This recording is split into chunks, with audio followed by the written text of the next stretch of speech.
না এই সীমানাটা ঢুকবেন না। আর ওই যে এই পাশে, আরে বাবা, এই অংশটাই বাড়ি, যে এই পাশে যেগুলো আছে এগুলো সব বাড়ি।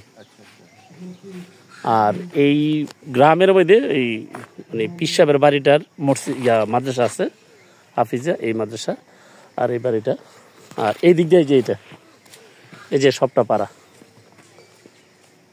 ঠিক আছে, 60 ফ্যামিলি হলে তো হইতে পারে গ্রহণযোগ্যতা থাকবে।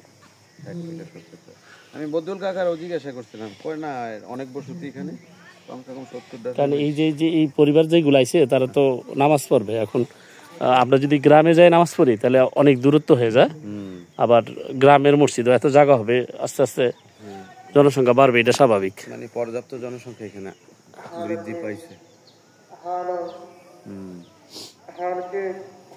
ওটা কে ওই ভদ্রলোক ওই দিন একটা ভিডিও দিছে খুব স্পষ্ট, ওইটা সে বোধহয় পীর সাহেবের ছেলে দিছিল একটা স্পষ্ট। ওখানে 3-4 জন লোক ছিল এই ফাউন্ডেশন শুরু করার আগে। এক ভদ্রলোক 1 লাখ টাকা দিছে, কংক্রিট দিছে, একজনের রড দিছে। ও আচ্ছা, তাহলে বলা হয়েছিল, ওইটা আমি এত শুনি না এরকম।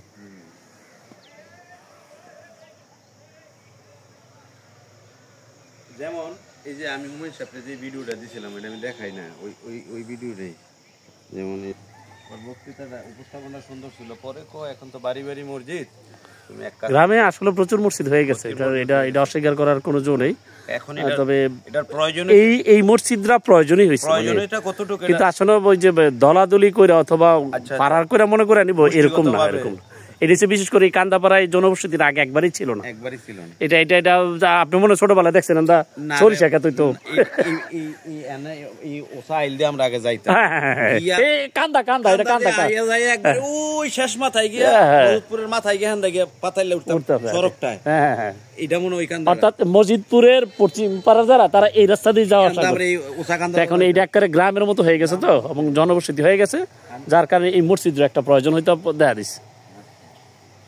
এমনটাই দেখা গেল, এটা জনসংখ্যা অনেক, পুরা কান্দাপাড়াটা একটা গ্রাম হয়ে গেছে। এখানে মিস করা দাও, মজিদপুরের জনসংখ্যা আছে, সাহাবিদের জনসংখ্যা আছে, কেউ কেউ আসে আমাদের থেকে, পেছন থেকে। এই যে এদের বাড়ি তো সবার মজিদপুরে, যে এই বসতিটা সবটা মজিদপুরে না। এখানে ওই যে কিন্ডারগার্টেনটা যে ছেলেটা পরিচালনা করে, তার নাম যে আলামিনের বাড়ি ওইখানে। এই যে কথা হইলো, কয় হাই স্কুলের কিন্ডারগার্টেন আমি হেডমাস্টার, আমার বাড়িতে মুন্সিবাড়ি। হ্যাঁ, এই যে এইটাই কেজি স্কুলটা, কিন্তু আচ্ছা এই যে এইটাই কেজি স্কুলটা। আচ্ছা, ওর সাথে কথা হয়েছিল। আমি মজিদপুরের, কিন্তু এখানেই বসতি করি। তো একদম মিক্সড হয়ে গেছে আর কি, সাবিদ্দি এবং মজিদপুরের।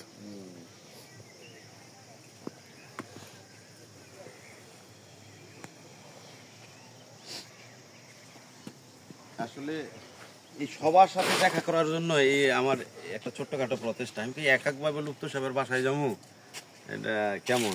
তাহলে একটা মাইরে দিয়ে একটা অনুষ্ঠান করে।